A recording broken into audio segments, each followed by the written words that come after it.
I would say my greatest attribute would be my imagination. I have bucket loads of the stuff, and most times when I use it I can come up with the most non-conventional and surprising storylines. Another attribute that goes hand in hand with my imagination and helps in bringing something from thought to reality is that I'm not afraid to try new things or to venture into unknown waters to try and get the perfect shot or the perfect storyline. In this vocation you need a hell of a lot of imagination, and you need to bring the audience something new and exciting and upping the ante every time, which is something I believe I can bring.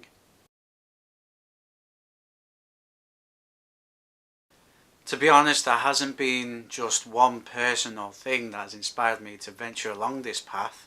It's been a culmination of many different directors, writers and producers as well that have convinced me of the man and director that I want to be. A creative mind and skill as a director are the two attributes I hold most dear.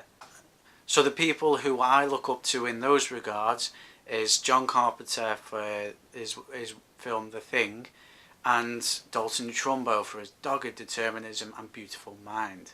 After being blacklisted for his beliefs, Dalton Trumbo wrote Spartacus, which was a hell of a film and one that still echoes to this day as one of the best films in history.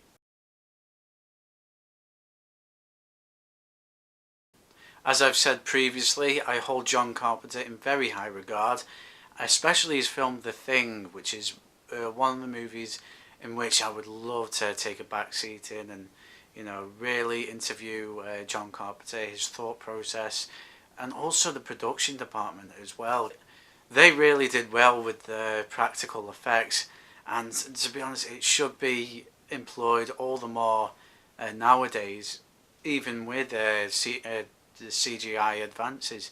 I think the combination of CGI and practical effects should always be in film because it's just that much more realistic to me. The scene in which I would most love being a part of is the one where they examine one of the infected bodies, and it opens and closes like a jaw, snapping the arms off one of the doctors, and all hell breaks loose after that. The head comes off and becomes a spider.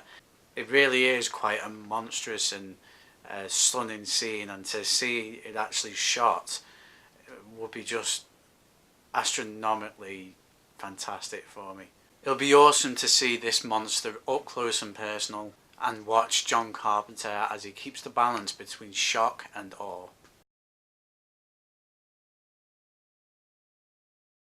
If I had a £20,000 budget, I would definitely make the film noir movie that I've already written part of the script for. It's basically about this detective who is looking after someone in witness protection. Now she was a witness to a violent crime involving the gang in the big city. They're hiding outside a small village in which a murder happens.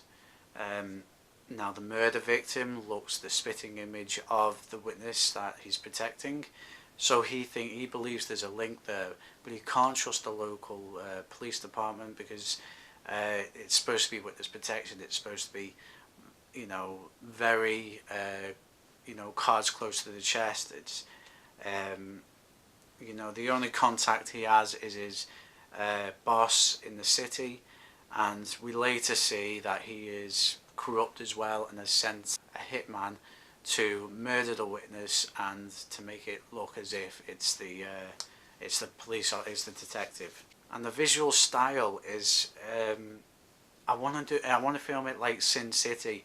I think that was a very effective way of getting the visuals to really pop out, to go back into, you know, proper film noir style,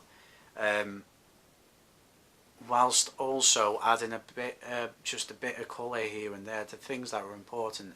In the first few scenes, we see some colour, but not all the time. Say like the detective's tie, the body, the blood on the body. You know, some things that really pop out